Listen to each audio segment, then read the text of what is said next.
Hi, my name is Dominique Davis. Like you said, I am the CEO and co-founder of an organization called Community Passageways.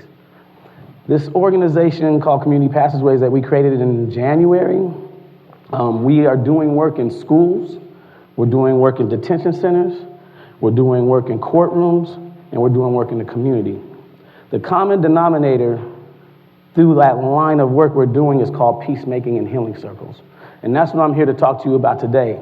Talk about dealing with the trauma that we're dealing with in our community that we usually don't have space to talk about or deal with. First, in the schools, I did a program called Men on the Move up in Kent, Washington, and there was about 60 young men of color that they brought out of school to spend a day at the superintendent's office.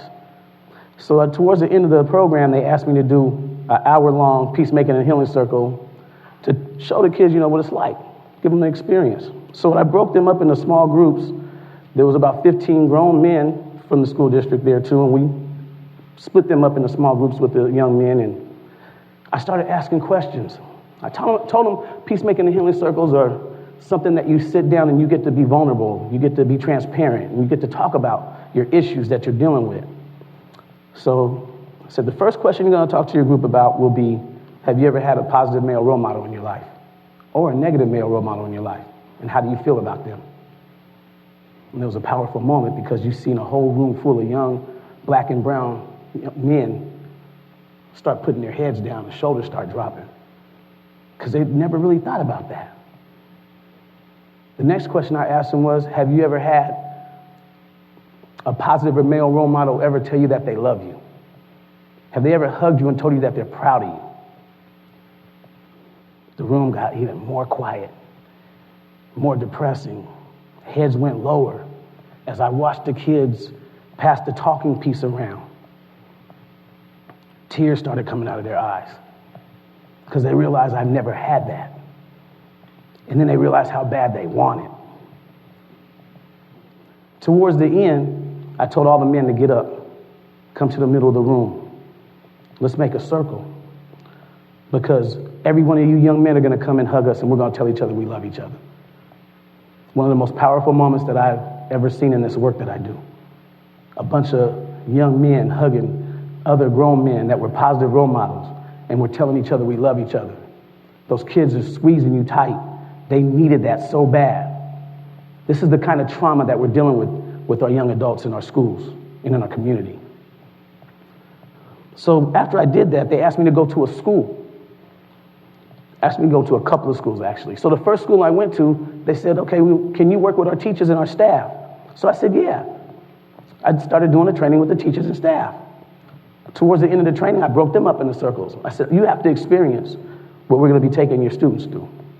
So they broke up into circles, and I told them, sit with people that you really don't know or speak to. So as they did that, I started I figured I got to break their walls down because they're going to come with their walls up. We all do that. We all come with our own insecurities, and we don't want to share with strangers. So I said, I want you to talk about somebody that you love. Talk about somebody that you just care about, and then tell your group why you love that person. That's easy. I can tell any stranger how much I love somebody. So they started doing that. There's laughter. There's joy in the room. Then the next question I said was, now I want you to talk about that same person, but I want you to tell your group what gets on your nerve about that person, what makes your skin crawl when they do something. Let's talk about that. So then the dynamic started changing a little bit, but what I did was I broke their walls down because they just sat up and told some strangers some personal business, but it was easy. Then the third question was, now I want you to talk about your darkest moment in your childhood, the darkest moment you've had that just you carry with you since your childhood, that you don't even like to think about, that you buried.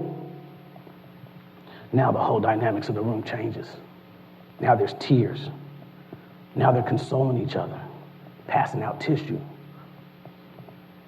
Then I said, okay, now I want to ask you, who all in this room feels like you know the people you're sitting with better now than you did when you walked through the door?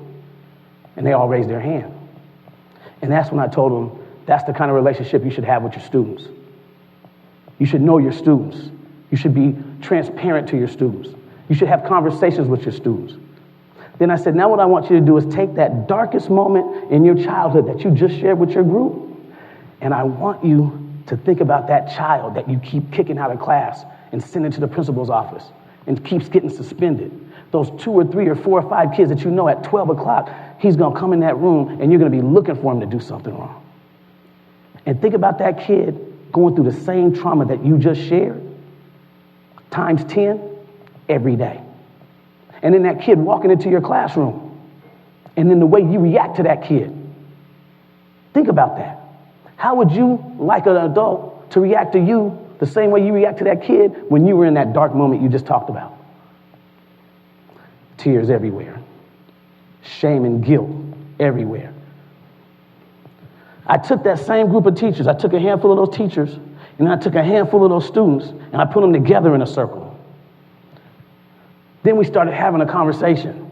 And as we rotated around the circle and we started sharing our stories, the teachers started realizing this kid over here witnessed his friend get killed. This friend over here's friend got killed a year ago and he's struggling through it. This kid over here's father been abusing him and beating him. This kid over here's going through this and that. All this trauma these kids are going through. But at the same exact time, you're finding out that the teachers are dealing with cancer, dealing with suicide, their brother committing suicide, my daughter's on drugs, my cousin's in the penitentiary, and my mom has just died. And so now all the trauma the teachers are dealing with, and they're sharing this with each other. An hour into that circle, everybody was crying so bad that I had to take a break. And I said, now everybody get up and hug. These teachers started saying different words about the same students they were saying were bad, or they were a problem, or they were an issue. Them same students that was getting kicked out of class are now being called brave and resilient. And I don't know how you do it. I don't know how you get up every day and come to school. It changes the dynamics of how how we look at each other. Now the teachers are looking at the students, and now everybody's been humanized to each other. You're just not another statistic or number, or just not another kid in my class. Now when I see you and you see me, we have empathy for each other because we know something about it. We communicated with each other. We have a deeper relationship. So instead of me kicking you out of my class, I'm going to step you out in the hallway and say, are you okay today? How you feeling? I know you're going through a lot. What can I do to help you? Instead of go to the principal's office. Get out of my class. Those stories that I'm telling you, that story I just told you, and more stories I'm getting ready to tell you, you need to understand that we have to change the dynamics of how we think and operate. And the way we do that is through humanizing each other and building relationship with each other, no matter what race, creed, color. It doesn't matter. We do work in the detention center also. I'm going to talk about one moment that just sticks with me more than I've had a ton of these moments. But this moment, I like to tell this story because I was sitting with a group of young ladies. I usually work with a whole lot of young men, and I just started working more with young ladies, but this group of young ladies were all in jail. And they were young, 13, 14, 15, 16 years old. And they're sitting here in their jail uniform. And when they all walk in the room, I got like 10 or 12 of them, and they all walk in the room, and I'm looking at them going, what could these kids have possibly done to be locked up? They're just babies. I started talking to them. I started having a circle. I said to them, I'm going to talk to you like I talk to my daughters. I want you to understand that you are beautiful, you are brilliant, you are intelligent. You are not these uniforms that you have on. You are not this prison number that they've given you. You are somebody that God has blessed with power. When you get out of here, I want you to tap into the power and the beauty that you have. I'm going to talk to you like my daughters. And they all started crying. I got a room full of young ladies, all in tears, crying in prison uniforms. And the little girl said, yes, please talk to me like you're my dad. I never had one. Another little girl said, you're just like a dad to me. I remember the words you say when you come and talk to us. I've only seen her 3 times in her young life. Another little girl said, I've never been called beautiful before, especially by no man. Another little girl said, how can you say to trust God if God's a man? Some of the most powerful statements out of these babies. I walked out of there thinking about how crazy our system is and how there's no way these children should be locked up. These are our kids. We have to start dealing with the trauma of our young adults. We have to start dealing with that. That's how the system will change. We have been able through this work to step our foot into the courtrooms. Now we are going in and literally pulling kids that have cases pending out of the courtrooms. We have been able to get kids who have felonies on their back, felonies dropped, taking them through peacemaking and healing circles, wrapping services around them, putting a team of mentors around them, getting them back in school, getting them jobs, taking them to go speak and tell their story at different events and different venues. We write a new narrative and put it in front of the prosecutor because all the prosecutor got is a case. But once we take that kid through a system, dealing with the trauma first, we put a new narrative in front of that prosecutor, and that prosecutor has something to see, something to read about that kid instead of a crime. There are people in the system that are willing to work with us, work with the community, as long as the community steps up and is ready to work with our kids and take our kids out of this system. We have a voice, and we have to use it. One of the things that is standing out to me is that now that I have prosecutors, I have judges, I have defense attorneys, I have probation officers, all willing to come in and do circles with us. We are taking a kid that had 3 or 4 felonies on their back, putting them in a circle with with the systems people, with the victim, and we're having circles, and we're getting cases dropped and getting the kid off to the right track. That's way more powerful than just locking these kids up. This is the focus we have to have. The focus needs to be healing. We have to get away from this punitive system that is doing nothing but creating a whole nother generation of new prisoners. And we have to start healing our kids, healing our community, healing our young adults.